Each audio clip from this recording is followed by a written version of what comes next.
Hey class, so here we are. I am going to run through with you the slides today on strategic planning and competitive advantage. So what is a strategic planning? Well, it's maintaining a fit between the organization's objectives and the resource objectives. What we're trying to do here is we're trying to basically understand, okay, this is what the organization wants, and here's what's going on, and here's the resources we have. But what are we going to do with those resources? What are we going to actually sell? And how can we use that to create a great market? So for instance, here's an example, Starbucks. Starbucks had, and obviously has coffee stores. But what they found was there was a niche happening with microbreweries that they might be able to take enormous advantage of. So how would they take advantage of it? Well, how they would take advantage of it is they would be able to, sorry, I'm going to move my thing. They would be able to take that and say, okay, well, if people like that microbrewery feel, they might like the notion of going to a Starbucks, getting microbrewery or specialty or reserve coffee. Therein lies the example there with the microbrewery almost, or what they call the Starbucks Reserve Roastery tasting coffee. So it's a notion of taking advantage of what we're seeing as trends and making them into marketing abilities. The strategic plan is taking those objectives and evolving marketing opportunities and addressing kind of these two questions. What's the organization's main activity at that particular time, and how is it going to reach its goals? And how can we as marketers work that to our advantage? Now, sometimes we don't know what the organization's main objectives are, and that is actually a real problem sometimes. But the goal is to come up with a long-term plan that everybody agrees on, and then they commit the resources to making sure it's going to happen. So McDonald's, they found out that people were literally customizing a ton more than they normally did. So in the old days, you walked into McDonald's, you got your Big Mac, and you got it the way you got it. There was no options. But now we live in a customizable world where people want, well, hold the pickles, hold the lettuce, etc. Well, that was kind of bogging down the lines. Also, they were finding that many people didn't want to stand in line because they were used to using their iPads for everything else, and their phones, obviously, for everything else. So, two problems, one solution. The notion of creating this tablet which allows people to customize their McDonald's offerings. In other words, I want a hamburger, but I want no pickles, and I don't want any mustard on it, but I want ketchup on it. And then, I want whatever, et cetera, et cetera, et cetera. Therein lies the ordering. Now, granted, this became an enormous boom when we started to run into problems with getting personnel into fast food restaurants. During COVID, stopped using them. Now we're back to using them again, even though, with COVID restrictions, now there are usually little stations next to it where you wipe down the surface before you start. But what are we doing? Not as many personnel necessary in the front taking the orders. And people can customize, and we don't have to keep changing our cash registers. At the same point in time, in the back, we can have more people customizing. Strategically planning for the future. But this did not happen overnight. This is a lot of pieces that had to go into place in order to make this work at a McDonald's. Because remember, everything was coming off the cash register. Now it's coming off these tablets and a cash register, and it's got to go into the back, and they have to basically handle all these orders. So how do we figure out what our strategy is? There's several tools available, and they can help direct a company's portfolio in understanding where they should go. Three we're going to look at. The first one is ASLOV. Basically, what we're trying to do is we're saying, here's our present products, here are the new products, here's the present market, here's the new market. Now let's see what our advantages are and our disadvantages are. So Starbucks, we have a market penetration presently, right, in coffee. And we find that people who have reloadable cards buy more. Okay, the observation. Good thing to know. From a marketing perspective, what does that tell us? That tells us we got to keep working on those reloadable cards. We need to market those. New products. They came out with Avia. Avia is the instant coffee that you pour in, that you use when you're not at a Starbucks. Now they've got another. So from a marketing perspective, if this is a new product that's coming down the line and is still going after our present persona of a Starbucks user, we need to know that because we're going to create a marketing strategy around that. Present product, moving into new places. Okay, they're going to expand into Brazil and Chile. What does that offer for opportunities for us? But what also does it offer for opportunities in the United States? What can we do with this difference in cultures that could teach us, or we could learn on different coffee offerings we might be able to bring into the United States? For instance, the matcha coffees. The matcha coffees are a clear expansion of when Starbucks went into the Asian cultures. They found a huge demand. Thus, guess what? Now we have matcha here. Matcha tea, I'm sorry, not coffee. And then diversification. Where are they going to go outward? In this case, they found that people were asking about the music. They're finding out that. And people are more asking for water. So rather than buying water from somebody else, guess what? They went and actually bought a water company. Now, what is it doing? It's giving you opportunities, and it's telling the company, and by plotting it all out, and lots of times Post-it notes are needed, and people start writing down things they know, and then you start identifying where they go. But it allows everybody to be on the same page. They know, okay, where do we need to go deeper? Where do we have penetration, but we need to continue to go? In other words, McDonald's introducing breakfast. What do we do? Oh, breakfast all day. Okay, how are we going to handle that? How are we going to handle that in terms of marketing? How are we going to handle that in terms of production, et cetera? Supply chain, market development. Where are they going? This could be moving into other places, moving into other countries. Okay, how are we going to handle that?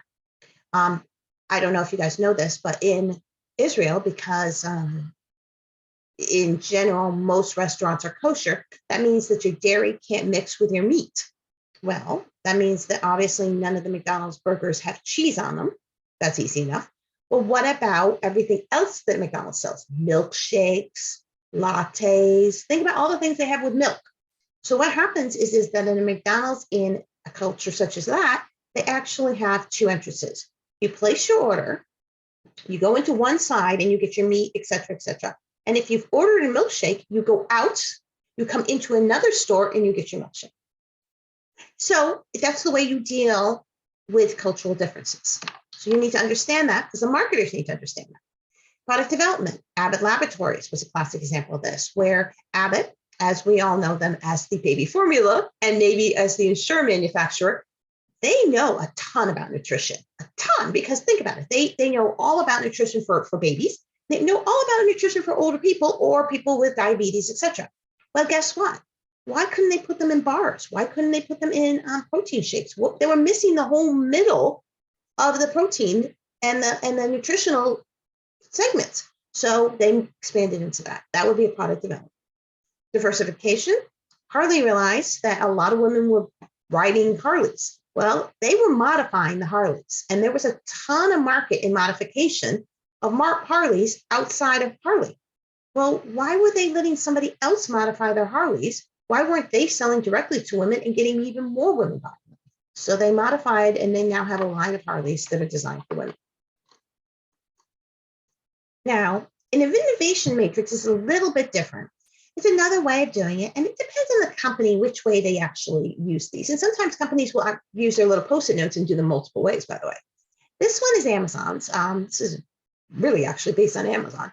And this one is looking at new products and services, looking at existing ones, looking at expansion, transformation, sustainability, and expansion. So what we're saying is these are existing markets with new products and existing products. Here are our new markets with new products and existing products. And let's see where we can go. So it looks like look at the Kindle. The Kindle was at the time a fairly new product. This is clearly a little older, but it's kind of fun to look at. And they thought they should just go into their existing market, sell Kindle into where they are right now. Now, Amazon Fresh, which was when they bought Whole Foods, they all of a sudden had the ability to deliver fresh foods in certain markets. That was a little bit different, right? They could go into the existing markets, but there was no reason why they should just stick with Whole Foods people. Maybe they should be playing a little more in other markets, and they should be looking for other partners other than Whole Foods once they got it up and running. The same thing's true for the one-click checkouts, the drone delivery. These are they exist, but maybe they need to sustain them and start to really learn about what they might do with that. Affiliate marketing for them is exists, but they hadn't really used it until COVID as much as they could. Now, if you notice, there's a ton of affiliates on Amazon. That's because they've expanded and made it into a fairly large portion of their existence. Fire phone didn't take off too well, but Fire TV, yes. So, and then of course we have Alexa that's not even on here. So you can kind of see where it's going. My Alexa may have just heard me talking to her. Boston Consulting Group has a third way of doing it. And this one is one that a lot of people love because one, you can make bubbles, which is always fun. And what they do is they look at the growth rates and they look at market share. And they take a look at a bunch of their products in a line. So this is kind of fun because computers is great. So in a computer line for a particular company, they may own a lot of different things, right? They could own a mainframes and they could produce them. They could do laptops and personal computers. They could do handheld things like tablets or netbooks, etc. And they may have integration into a phone. Apple, Microsoft, all of these. Now what they need to decide is where they're actually going to put their resources. So if this was, let's pretend ABC company, they may look at their mainframe and they may realize that the market share is fairly low on their mainframe computers. And guess what? The growth is really low. So now they've got to make some decisions. This is kind of what they call their dog. In other words, the thing that, is there, but not really great. Kind of a condescending term to my favorite animal, dogs. Their laptops, their personal computers, they may not have a lot of growth, but it is the cash cow. Let's be honest, we all replace them. They've got a replacement. We're not going to penetrate much deeper because most people have one, but we have to replace them. Then you start to look at the handhelds and the palms. This is where you've got some opportunity, right? There's a lot of growth in the arena, and there's a lot of opportunities as we get even more sophisticated in our uses of computers. There's a lot of opportunity there. Now, what do you do with the phone? Okay. It's a question mark, isn't it? Because it can be a problem child depending on who you are. Obviously, if you're Apple, this is not a problem child. This is a sustainable. But if you are some other companies, they aren't necessarily their best cash cow. So this is another way of looking at your opportunities. Every company does this differently. And a lot of times it will depend on what all those sticky notes that everybody puts out there. And you'll start to identify them into groupings. So you may identify them into market groupings. You might identify them into present market, new market, etc. Any of these are doable ways of taking all of your products and starting to look to see which ones you want to concentrate on, and also allowing everybody in your organization to find out what's going on. Because what will happen is that if you're in a room and you're all putting down all your different things that you know are existing in the company and new product, let's say it's just the conversation is all about new products. And somebody puts down, yeah, we're going to expand into Israel. And you go, what? There you go. The last one is literally looking at your competitive advantages. This one is the favorite one when you're trying to figure out how to market to your competitors' weaknesses. So what you're doing is you look at your focus and your competitive advantage, and you're looking to see where the competition has cost advantages and differentiation advantages. And then this is a pretty deep dive, right? And then you've got to look at whether you're going to focus or whether this is niche. And you start to pull in why your consumers are patronizing your firm and not the competition, or vice versa, depending which way you want to look at it. And you're trying to understand what need and wants, back to chapter 1, you're going after, and which needs and wants your competitors are going after. And it really does allow you to start to analyze them differently. This is just one of many different ways you can do it. A lot of people will do strengths, weaknesses like a SWOT analysis, which is very popular as well. So why do you do all that? Because this allows all the people in the company your human resources and your assets and everybody to look and see what you're planning on doing. And by creating the strategic plan and knowing where you're going and saying, these are the weaknesses, these are the strengths, this is the things we're going to do to maybe augment them or to fix them. These are the products that we're going to phase out. These are the products that we're going to concentrate on. These are the things we're going to look into. These are the things, this is the kind of innovation we want to look into. What are you doing? You're allowing every single part of your company to actually be part of it. So your culture now changes. It shifts your culture because now your culture knows where you're going. It changes your human resources because as they hire people, they're looking for certain skill sets because they know where you're going. It changes the organizational structure because you might start to look at changing the way you handle things. Asset allocation, obviously, cash flow, and then the management structure. But then you start to look externally. What does this do in terms of other things that are happening in the world? Do you have an environmental focus? Is there something about this that can be used to your environmental advantage? For instance, Nike was recycling their sneakers. OtterBox was making new phone cases for the new phones.